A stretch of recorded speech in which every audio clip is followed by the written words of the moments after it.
right, in our final presentation, the closing industry keynote will be given by Zayne Thomajan. Zayne is currently the general manager at Chicago Fire. She was previously with Gotham FC and NWSL and Austin FC in MLS. She's been named in Sports Business Journal's New Voices Under 30. She's a Harvard grad, an Ivy League champion who played alongside U.S. national teamer Midge Purce. Zayne.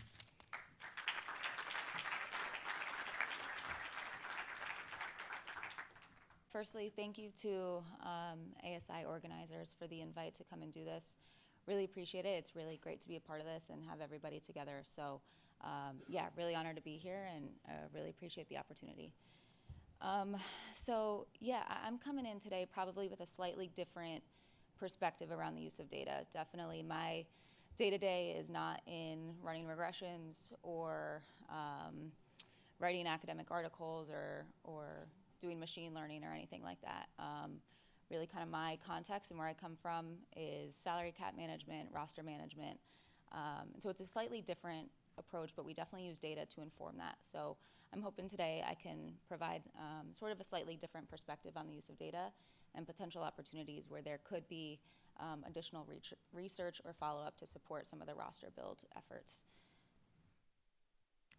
So I will share kind of some of my goals in the presentation.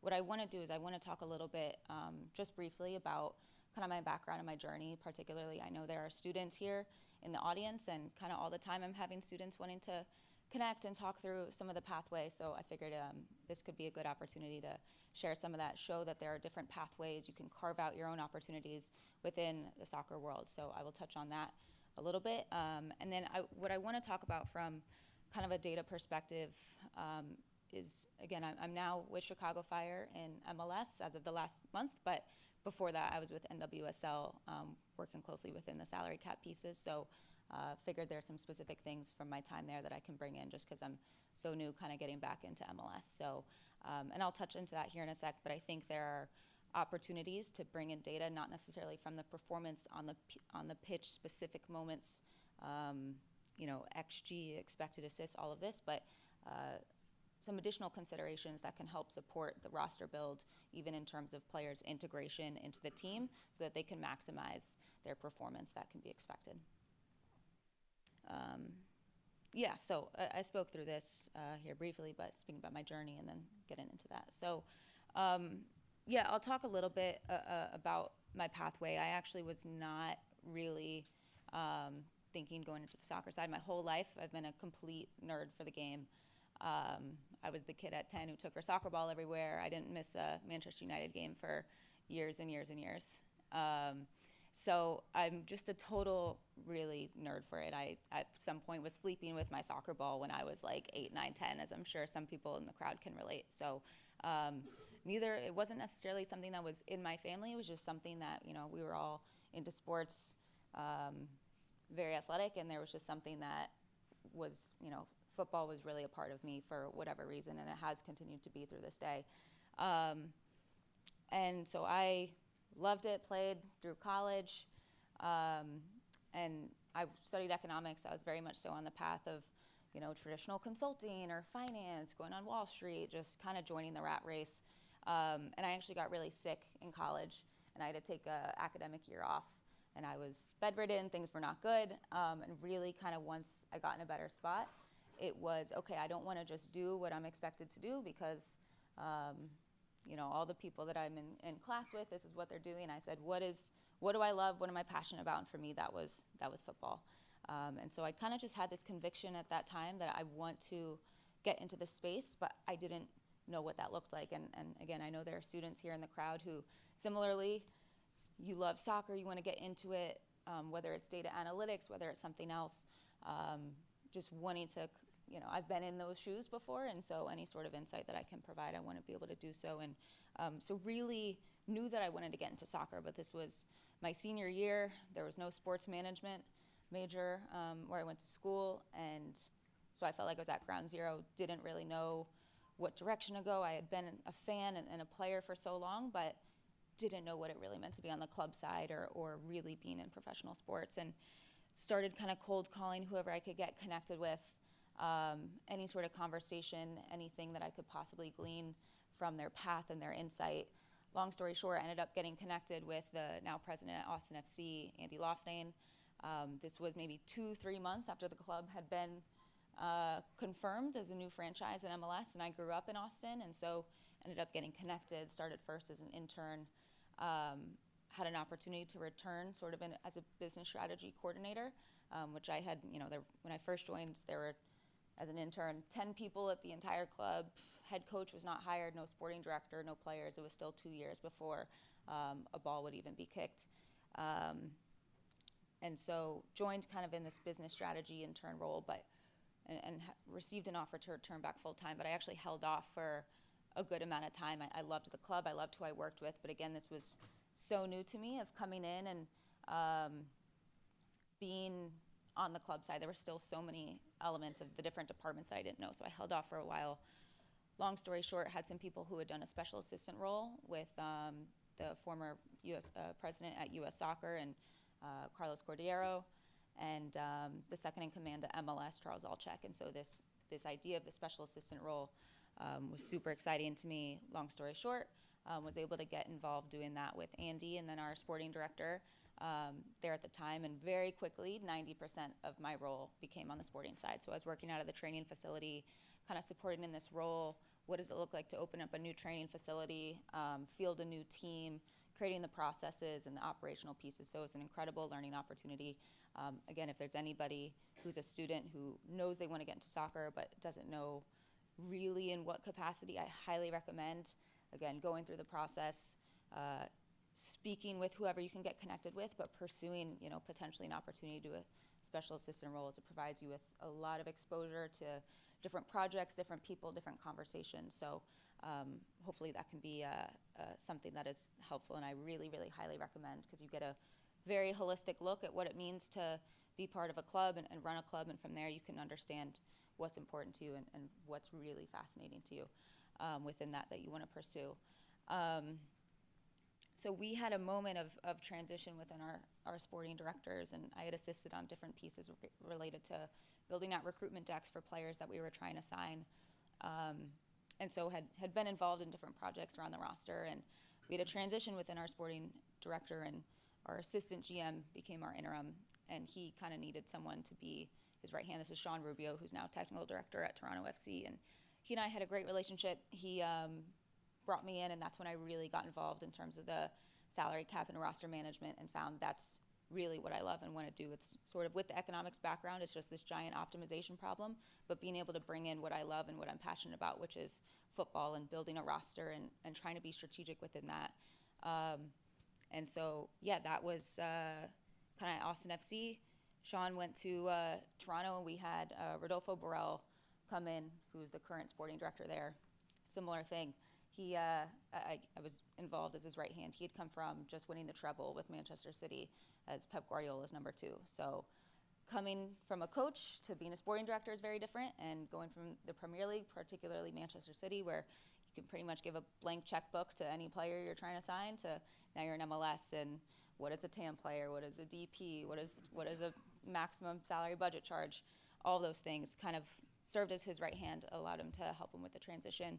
Had an opportunity come up with Gotham FC and NWSL from New York originally, before Austin, allowed me to get kind of closer to home, see a new league, new experience, apply the things that I've learned. So then had this opportunity at Chicago Fire come up that I certainly can't say no to, and a project that we're trying to build. So just wanted to be able to give an overview of some of my background, again, hopefully provide any sort of insights. I'm super open to, if anybody is still in college figuring out their pathway, what that looks like, or considering a different pathway, please find me. I'm totally open to connecting to whoever I want to be a resource as can be. So that is the non-data portion of all of this. But what I want to get into, and I think there are some unique opportunities within some of the, particularly NWSL, in all leagues, but I think there is a need in NWSL to sign players, and I'll explain this, that can have immediate impact right away. Obviously, every club, every league is trying to sign players, but I'll explain why and some of the different elements that I think that can be considered as part of that for future research projects. So to give a little bit of context, I think everybody for the most part is largely familiar with this, but NWSL is growing at a rapid pace incredibly quickly. Attendance records are being set year over year. The team valuations, all of them are, the average is over $100 million. Media rights deal obviously is really significant. So it's at this moment where, again, women's professional soccer for the last however many decades has not been stable, but it's really at this point where it's stable and growing at a really rapid rate. Same thing outside of NWSL. All over the world, you're seeing an increased investment, a lot more eyes into some of the different leagues and what all that looks like. One thing that I think about this is a sort of an example of this. I can't remember exactly what year it was, but the Ballon d'Or ceremony where Megan Rapinoe had won, and she actually herself was like, I was not the best player in women's football that year, but there wasn't enough eyes and investment to actually know the other players that were playing in Spain, that were playing in England, playing wherever. And so she herself, I think in her speech was like, this is indicative of there's actually not enough eyes and investment, because she was a big name, and so she was selected, not because she was necessarily the best player of the calendar year. So now, again, you are seeing that increased investment throughout the rest of the world. So I think NWSL is particularly situated in a way that you need to be really, really intentional with the roster build, and I'll explain why. Again, with this moment of growth, it's a pivotal moment for clubs to kind of establish themselves at the forefront. With this rapid growth, you want to establish yourself early on as the leader, setting the standard, winning, and getting in that pattern and the habit to be world class. But there are a couple additional elements to this. It's really unique being in a strict salary cap league and one of the top leagues globally within the women's side. So again, I work back in MLS now. I love MLS. It's not a top 5 league in men's football. But when you are on the women's side, when you're at the forefront of arguably number 1 or number 2 league in the world, and you have a salary cap, how can you continue to grow, push, be competitive versus you're seeing WSL in England where there isn't a cap and they're continuing. I mean, you've seen just in the last week, Naomi Girma, obviously. Who else just went over there? Jenna Niswanger, she just left Gotham.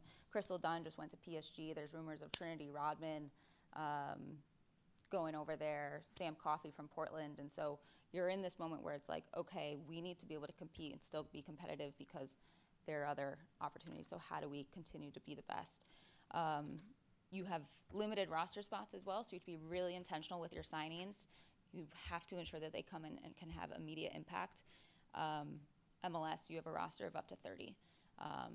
With NWSL, and honestly, a lot of the women's leagues, you have 26, and up to 4 of them are minimum salary. So you have to be really intentional with bringing them in. And then an additional aspect to that is the player development pathway doesn't exist so much in the women's game, at least in NWSL specifically. There's very few teams that have an academy system, that have a second team system. So if you're thinking about taking a risk and acquiring a player who's a young, high potential player, you have to feel very assured that they'll come in and have immediate impact, because they're either taking up a valuable roster spot, but there's no place for them to be on a second team necessarily. So yeah, there's a need to be really intentional with who you bring in and trying to maximize, okay, yes, the identification of the player that fits our system and fits our style of play and has the right performance metrics, but are there additional elements that can allow them to integrate into the team more quickly? Are there certain patterns and trends that we can see where, hey, a player coming from this league actually comes in and has immediate impact right away, eliminating the risk of taking a risk on a player and feeling a bit more assured of their ability to contribute right away. So a little bit of context on some of the general roster build process. It's a few things.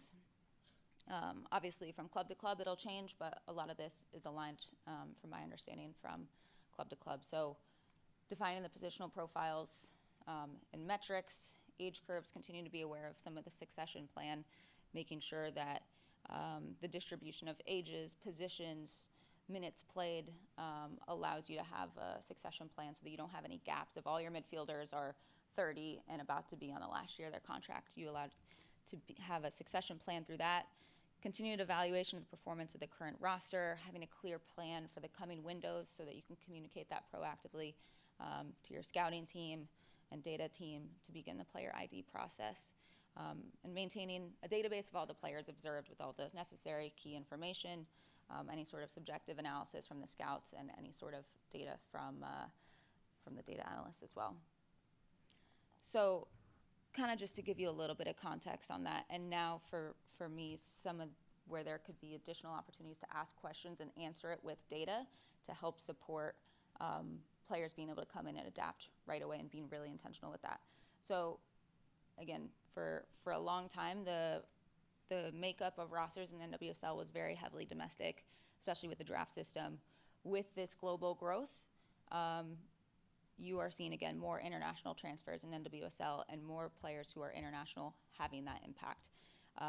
Just this year, or the 2024 season, I guess it's 2025 now, you had the expansion of the number of international spots on a roster from 5 to 7, demonstrating that increased reliance on the international players.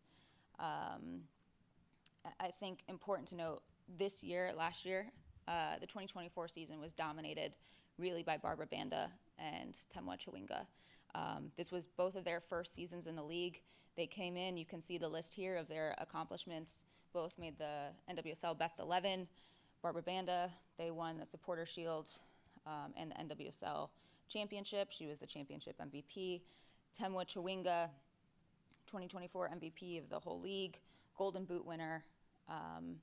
So really they've come in and had an immediate impact. What's interesting is that they've not come from a Real Madrid, a Chelsea, a Barcelona. They came both from playing in the Chinese league, which is not known to be one of the top leagues in women's football.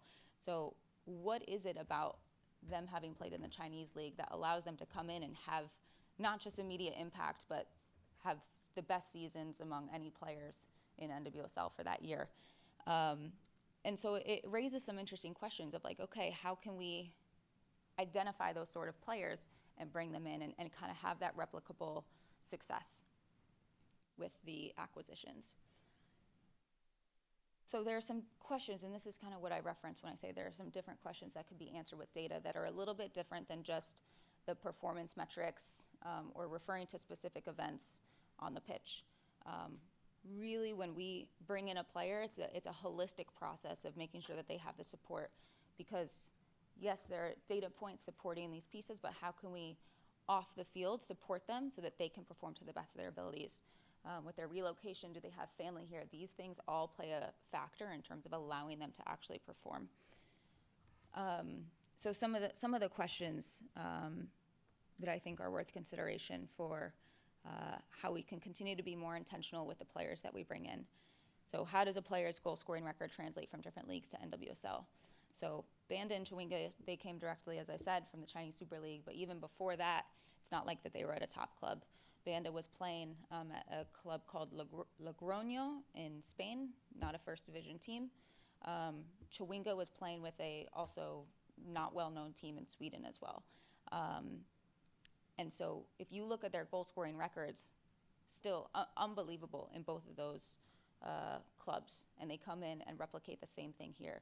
So is goal scoring record something that if you're putting goals in X league or Y league or in any league, is that something that is transferable over to NWSL? These two cases, like in a vacuum, support that a little bit, but definitely something that's, I think, worth diving into the data a bit more, because yeah, their goal scoring records in every club of varying levels really support that they were able to come in and just have an immediate impact. So if you can continue to find players who are maybe in lesser known leagues, lesser known clubs, but absolutely banging them in, does that suggest that they could come in and be successful in NWSL?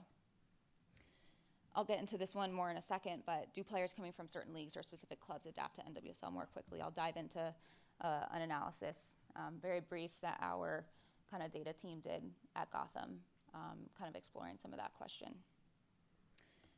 Another consideration, do players that have already left home once to play in another international league adapt more quickly because they've already experienced a significant move to another place. So if you think about someone who has already made a big switch across the world away from family and were able to perform, that suggests that they may be able to then come into NWSL and perform as well, because it's not their first time leaving home, having to adapt to something new, which could support their integration process. Are international players that can speak English more likely to provide immediate impact on the pitch? Same thing. It's all about how can they come in and connect with their players, understand what their coaches need of them. Being in a totally different environment and culture, you never know, I think, how players will react. So trying to get an understanding. I don't know the answer either way. I can't provide that right now. But I think in terms of an opportunity for data to answer some of these questions. So referring to the question of, like, do players coming from certain leagues or certain clubs come in, and is there an adaptation period? Are players coming from Spain better positioned to come in and contribute in NWSL? All these pieces. So we wanted to take a look at the average on-field performance in NWSL based on where players played in the direct season prior. We used StatsBomb to identify where a player was in their previous season. We didn't really have access to every league. Like, I would have been really curious about the Brazilian league, but that data didn't go back to 2020. So really it's just the main European leagues. And we used OBV as a measure to capture, just as a proxy, player performance. I think there are a lot of other metrics that could be used, or something broken down a little bit more by position, but this is what we've used as the proxy. So these were some of our results. Again, this was just sort of an initial analysis versus anything necessarily super in-depth. But you can see here, this is the NWSL column, that supports that having played already a season in NWSL, your ability to contribute is improved because you've already kind of had a season there. Not necessarily a causality, but a correlation that we see. You can see England, France, Germany, roughly all the same. Spain slightly above that in terms of, again, suggesting that players that are coming from the Spanish league can come into NWSL and have success and perform well. Something that's pretty interesting, Italy there is a bit of an outlier. They have a notably lower average OBV than all other player sources. Important to note that the sample size is very small at only 5, but pretty interesting. And if you look at the full list of, not just in the last few seasons, but as a whole, there haven't been a ton of Italians that have played in the league, even though we know there's some really, really quality players there. So I'd be curious to see how that evolves, and over time, if that levels itself out, or if there are specific things about the Italian league that doesn't translate as well to NWSL. Additionally, with making some of these transfers in with more international transfers, again, going through the process internally with your scouting team, with your data analytics team, to feel comfortable that the player will come in and have impact and alignment with your team style of play. Of course, if there are considerations, what league they're coming from, you can pull in some of that data as well. But something that's important as you think about bringing in a player as well, with some of these higher transfer fees, higher salaries, again, different to a non-capped league, there are consequences to paying out players more from a standpoint, from a salary cap. If someone's taking up more space on your salary cap, you want them to be able to contribute, and there's a risk when you pay a higher transfer fee or pay a higher salary. So I think about, for example, like Philippe Coutinho to Barcelona, which didn't necessarily work out well, but that level of investment and the transfer fee and the salary paid, there's there's impact elsewhere within the club, but it's not something that influences a strict salary cap where now you're pigeonholed and can't make any moves. Maybe Barcelona is not the best example because of everything with their financial issues and how that has pigeonholed them, but in terms of a strict salary cap beyond just the financial regulations, Antoine Griezmann, another one, I know that's also Barcelona. But you want to be, how can we be sure that the increased salaries that we're paying are put towards players that will come in and have impact? So we did a bit more of an analysis positionally to understand the relationship between what a the salary that a player was earning and their position and their performance to see if there's a relationship there. So we used base salary data, which is provided to all of the clubs by NWSL, positional data through StatsBomb, OBV as the proxy for performance. I won't include any of the tables because the salary data is not public necessarily, but we found a strong positive relationship between the performance of, between goalkeepers that earn more and their on-field performance, suggesting that that is a position that's worth breaking the bank a little bit for, to bring in a high-quality player who can come in and really you see the dividends paid off of that increased investment and increased performance. Defenders was an interesting one. They found there isn't, again, this is just an initial analysis, but not a huge or not really any relationship between the salary that a defender was earning and their performance. They actually found in the mid to low end was where the highest performers were based on OBV per 90. Again, I think it's worth teasing out a little bit in a future analysis if there's a difference between center backs and fullbacks, because they obviously have different roles within that. Midfielders, weak positive relationship. Forwards have the strongest positive relationship, suggesting that the more that you pay your forwards, you will see the dividend paid out in goals and assists and goal contributions. We also were able to, as part of that, kind of do an analysis within each team, having roster data, salary data, OBV data, to get an understanding of how efficient each team's roster is built. So if you're having, we used per 100K of base salary, based on how much OBV is being produced within that, you can have an understanding of which teams are more efficiently built based on the performance of those players. Something else that is that's pretty interesting and kind of new within professional American sports is the elimination of the draft. So that was confirmed a couple months ago at this point. But if you think about all of the professional American sports, you have the NFL draft, NBA draft, MLS draft, MLB, NHL, like that has been the pathway for talent to be signed to these professional clubs. So now that it's gone, that is like a totally different pathway for what it's looked like. It aligns slightly more to what we see in the rest of football everywhere else, where there's no draft in Europe or South America, obviously. But you're sort of in this in-between period because there's not necessarily a full academy built out at these clubs either. So you're in this transitional moment, and it's really kind of new what it looks like. And so are there, again, beyond the performance data and looking at the players and how they would fit in from a subjective standpoint, from a data standpoint, what additional questions can we ask that we can potentially answer with data to see, okay, will this player come in and what is the likelihood that they can come in and have immediate impact because the rosters are so limited that there is no academy system or second team where you can just place them in if it's not a fit right away. So again, trying to just have as much information gathering as possible to feel like you're informed to make the best decision for your roster. Do players coming from certain colleges tend to have more readiness for the professional games? Obviously, there's a lot of different college teams with different play styles, different number of players from each college come into NWSL.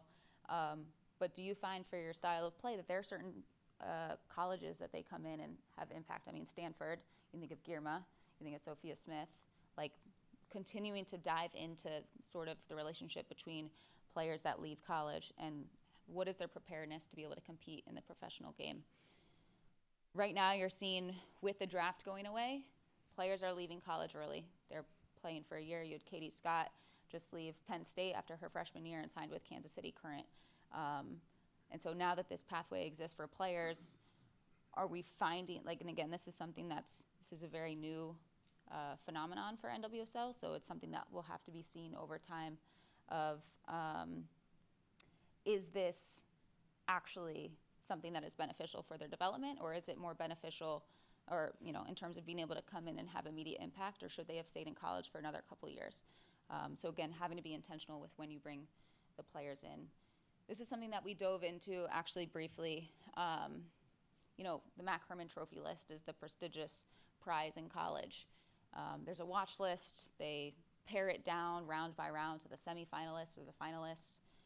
Is a player being named on that list indicative of, okay, yeah, this is someone that's going to go on to have a really good career in NWSL?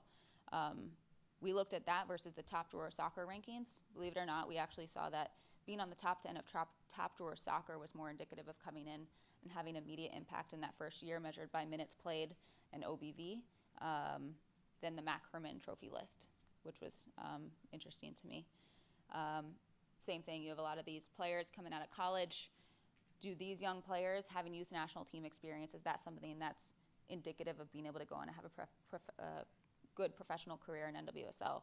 If you look at some of the YNT rosters from the mid 2010s, like the players on those rosters are, again, Mal Pugh, Jalen Howell, Savannah DeMello have gone on. So if you can identify and keep a proactive eye on those YNT rosters and sign them early, how can you then, that you can then have them on your roster before they are who they are, which is beneficial for a cap standpoint.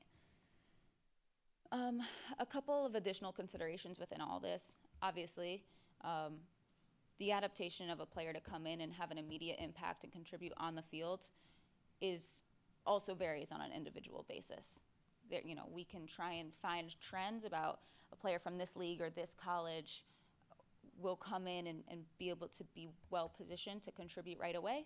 But obviously there are individual level variables that can't be captured that can influence that in either direction. I touched on this, but obviously this is just one element to the recruitment process and the player identification process.